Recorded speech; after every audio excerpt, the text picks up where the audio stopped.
um passeio pelo livro de Atos. Então, antes de nós celebrarmos a ceia, para não perdermos aqui o fio das reflexões que estamos fazendo, eu quero falar, na mensagem de domingo passado, nós nos referimos ao sacrifício de Estevão e ao fato de que Paulo estava ali ainda quando se chamava apenas Saulo, e estava ali assistindo à morte de Estevão. E eu terminei a mensagem de domingo passado fazendo uma referência de como a graça às vezes opera, e aquele homem que estava impassível, insensível, promovendo e apoiando o sacrifício de Estevão, foi depois o homem que se tornou também vítima da perseguição à fé cristã. E ele passou por uma experiência de conversão marcante. Vocês têm essa descrição do capítulo 9. Mas hoje eu queria fazer, como nós vamos celebrar a ceia, e no dia da ceia eu costumo fazer só uma reflexão, eu quero hoje pontuar só alguma coisa sobre a conversão de Paulo, mas muito especialmente nesses versículos que aqui estão, 3 e 4. Em sua viagem, Paulo, quando era Saulo é o nome Saul, tá? Ele tinha o mesmo nome do primeiro rei de Israel, Saul ou Saulo. Ele estava indo a Damasco para prestar contas do trabalho que ele estava particularmente caprichando para fazer de forma muito fiel, que era perseguir esses cristãos que estavam sendo vistos como hereges, uma divisão do judaísmo. Então, em sua viagem, quando se aproximava de Damasco, essa mesma capital da Síria, essa Síria que está praticamente destruída hoje por causa dessa guerra de quase 7 anos. Então ele estava se aproximando de Damasco e de repente brilhou ao seu redor uma luz vinda do céu. Ele caiu por terra e ouviu uma voz que lhe dizia: Saulo, Saulo, por que você me persegue?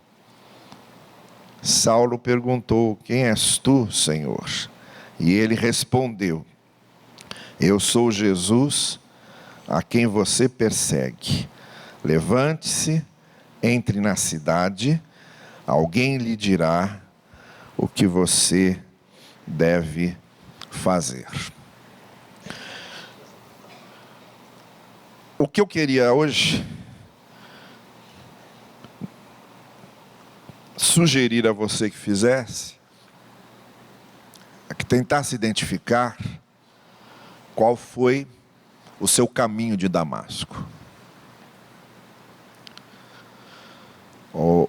A nossa fé cristã, a nossa experiência cristã depende fundamentalmente desse ponto. Quando foi que aconteceu comigo uma experiência em que Jesus se tornou algo real e houve uma guinada? Houve uma marca em que eu posso dizer: olha, o meu caminho de Damasco foi esse. Foi esse momento. Foi essa experiência. Essas experiências podem acontecer de diversas maneiras. Fundamentalmente, podem acontecer de duas maneiras. Para quem nunca foi criado num ambiente de fé ou de igreja, pessoas que tiveram vidas muito distantes de qualquer tipo de princípio do Evangelho, que se envolveram nas experiências mais, às vezes até destruidoras da sua própria vida. Pessoas que experimentaram quedas pessoais, se envolveram em ações e fizeram coisas que hoje olham para trás e se envergonham e perguntam-se: como é que eu pude fazer isso? Bom, esse é o primeiro foco da onde as pessoas passam por esse caminho de Damasco. Vem de uma vida sem Deus, sem contato nenhum com o Evangelho, não conhece o Evangelho, a sua vida é um descaminho só. É o filho que saiu de casa e que acabou, em certos momentos da sua vida, tendo que comer com os porcos, no sentido de participar das coisas, às vezes, mais tenebrosas. E ter feito coisas que ele não gosta nem de lembrar. Isso é As pessoas procedem de experiências dessa. E há um outro grupo que foi criado na igreja, ouviu falar do Evangelho, sua família era uma família de fé, tinha muito contato com todo o ambiente religioso, e nunca foi filho pródigo, nunca foi terminar na lama, e nunca fez nada que fosse assim, algo do qual sim, envergonhasse de maneira tão profunda. Mas houve um momento em que ele se conscientizou que, apesar de nunca ter sido filho pródigo, e seu filho que estava em casa também tinha o coração distante, ou o Cristo ainda não era uma realidade concreta, ou, embora nunca tivesse feito nada que fosse assim tão terrível do ponto de vista moral, entretanto sabe que é só relativamente bom, e que ninguém é bom absoluto, ele sabe dos seus pecados pessoais, das suas limitações, das suas falhas, dos seus sentimentos ruins. Nem sempre o fato da gente não fazer uma coisa significa que não temos pecado, porque o pecado não é só não fazer, é a intenção, é o desejo de fazer, é a vontade de fazer. São aqueles sentimentos ruins que nascem dentro da gente, é aquela inveja, aquele ciúme, aquele egoísmo. Então há um momento de caminho de Damasco na nossa vida em que a gente pode nem ter um histórico, né? Eu me lembro, uma vez eu estava pregando num congresso, era uma época que tinha muito esses negócios de ex, né? O ex-assassino, o ex-traficante, o ex e tal. Então o cara subia lá e contava uma história mirabolante, etc. E eu estava me preparando para pegar a palavra e ouvir lá, ia ter 2 testemunhos. Então o primeiro foi lá e contou uma história triste, trágica, dramática, um negócio daqueles de novela mexicana. Aí se sentou, aí o seguinte foi dar outro testemunho, começou dizendo assim: se você acha que isso aí foi ruim, espera agora ouvir a minha história. Aí eu, então o negócio vai ser feio. E aí às vezes alguém pode ser levado a pensar o seguinte: será que eu me converti mesmo? Porque eu nunca tive uma experiência dessa, de ser uma coisa assim, desse jeito tão dramático. E nunca tive um momento em que eu tivesse uma história. Mas é aí que eu estou dizendo. A conversão também acontece, porque a conversão é sempre Cristo se tornar uma realidade para a nossa vida. E pode acontecer com o filho pródigo que saiu, mas também aquele filho que ficou em casa precisava disso. Só estava em casa, mas não tinha experimentado ainda o sentimento de ser filho do Pai. Então, de qualquer forma, é sempre bom a gente lembrar qual foi o nosso caminho de Damasco, o momento em que a gente disse: agora Cristo é uma realidade para mim. Agora eu quero ser um discípulo. Agora eu quero viver de maneira que o Evangelho seja dignificado com a minha vida. Esse momento tem que acontecer porque ele define toda a nossa vida diante de Deus e o nosso caminhar no Evangelho. Não é preciso você ter tido uma história mirabolante, você não precisa ter sido o pior dos piores, mas o melhor dos melhores também precisa de Cristo. Não se esqueça que o apóstolo Pedro, e a gente vai ver isso depois, quando eu chegar nessa parte em Atos, mas só para antecipar, o apóstolo Pedro foi arrastado, praticamente arrastado por Deus. É como se Deus pegasse pelas orelhas e levasse, porque Pedro não queria falar do evangelho aos gentios. E Deus precisou dar um sonho para ele, mostrar os animais impuros, dizer, olha, eu é que digo o que é impuro. Então ele praticamente arrastou Pedro para dentro da casa de um homem que cria em Deus, orava continuamente e ajudava os necessitados. Essa é a descrição de Cornélio. Não era um criminoso, não era um promíscuo, não era uma vergonha para a sociedade, mas não, era uma pessoa religiosa, de fé, e que amava os outros e servia os outros, e de vida devocional, porque o texto diz que ele orava continuamente. Aí eu me pergunto, por que é que Deus teve o trabalho de levar para dentro da casa daquele homem, o apóstolo Pedro, para falar de Cristo para ele?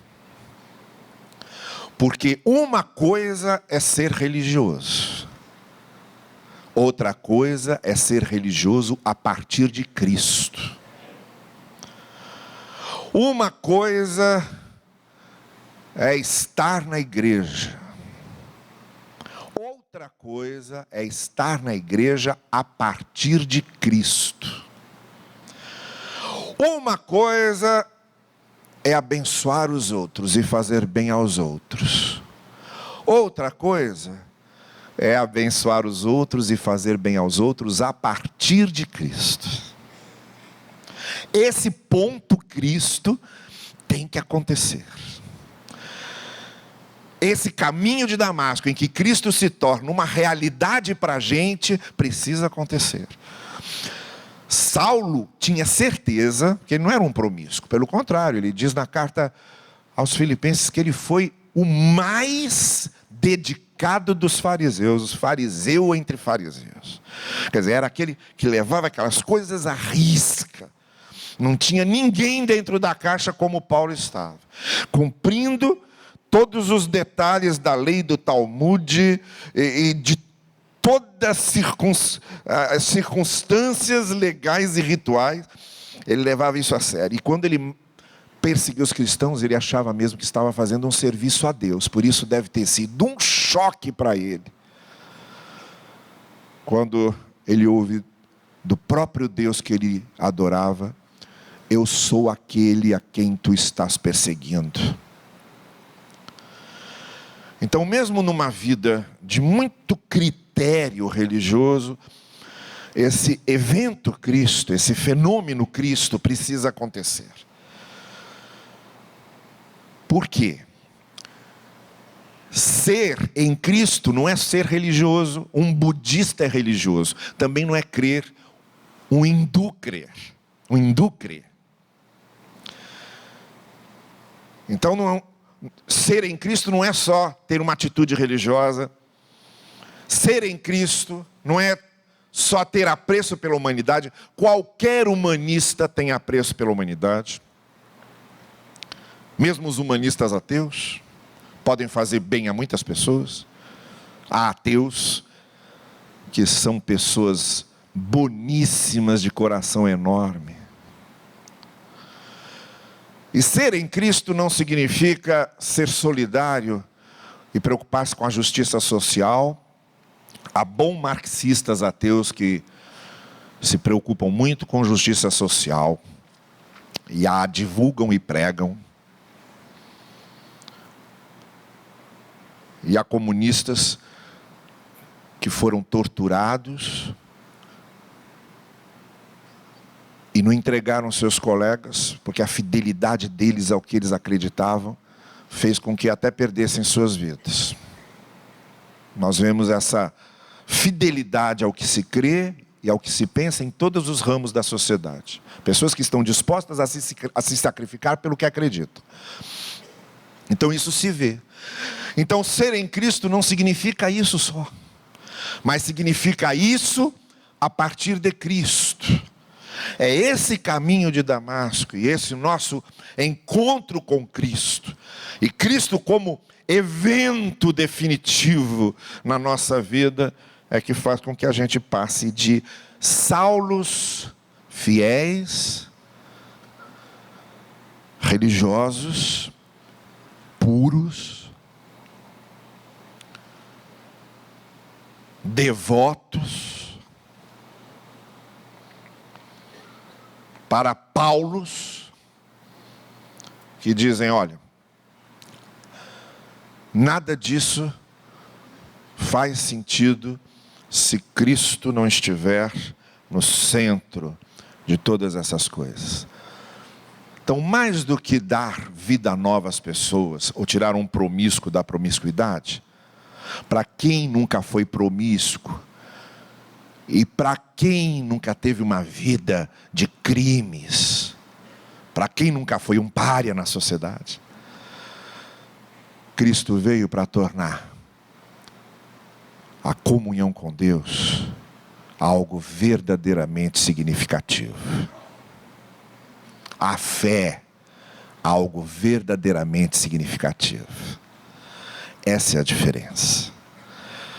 E essa é a necessidade de termos o caminho de Damasco, que marca o que era a nossa vida antes de Cristo e mostra o que é a nossa vida depois de Cristo. Estamos aqui porque queremos celebrar este que se torna o centro da nossa fé, a partir de quem cremos e a partir de quem tudo ganha significado novo, até a nossa religiosidade.